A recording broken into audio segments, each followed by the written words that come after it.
Welcome to PTA, you guys, the one place for all sports. My name is Andres, and let's kick off this Miami Heat special.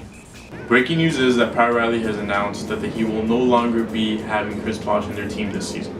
With this in mind, this leaves the team in a very unstable position. However, there are some bright spots to look at. To start off, they have Hassan Whiteside, one of the best top centers in the NBA, who averaged a double-double last year and led the league in blocks. He ranked 8th in player efficiency rating with a score of 25.69, right behind LeBron James, Russell Westbrook, Steph Curry, and Kevin Durant. With this in mind, they're going to need him to become a little bit more mature and also be a lot more disciplined. Not get technical fouls, not go crazy, and please stop the social media pictures. Not everything has to be opinionated. With this in mind, they're going to have to help him mature, and hopefully he will become that Shaquille O'Neal-esque player they want him to be. Next up, they have Justice Winslow. Even though Justice Winslow is a great defender, he's very raw in the offensive end. He's scoring 6.6 points per game in 28 minutes of play, which is not a lot of production. Also, his shooting is way off. His three-point shooting is at 28%, while his free throw shooting is at 68%.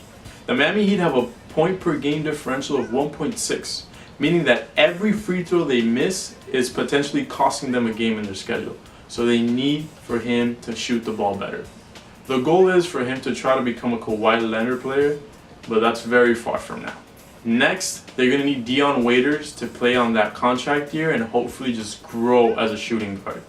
We still don't know what role he's going to play in the starting lineup, but we do know he's going to be one of the best scorers in the team. Also, they're going to need Tyler Johnson to back up that fat contract he received this offseason. If not, they're going to seem kind of dumb for giving him over $50 million. Also, they're going to need Dragic to learn that he has a right hand. Right now, every time he realizes that and he actually cuts right and goes to the hole and lays it up with his right, he actually plays well. He's been scoring over 18 points and around 8 to 10 assists per game every time he does this. So if you know this is the magic recipe, why are you not doing this more consistently?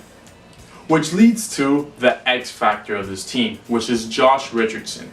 He's a great three-point shooter considering that he only gets 20 minutes of play. He's shooting at a 48% level while also managing to shoot so poorly in the free throw department, which is at 66%. Again, we go back to the point per game differential, which is 1.6. Make your free throws. If Josh Richardson is able to make that leap and become that point guard that the Heat need him to be, this Heat team may surprise a lot of people. However, at the end of the day, I still think the Heat are going to miss the playoffs. I don't think they have any leaders besides Udonis Haslem, and honestly, they're just not all that cut out for the playoffs this year. There are a lot better teams than them, and some people actually did some work in the offseason, unlike the Heat. But thank you for tuning into this video. I hope you enjoyed it. If you have any comments, please leave one below. Subscribe and like to this video. And remember, play to analyze, the one place for all sports. Thank you.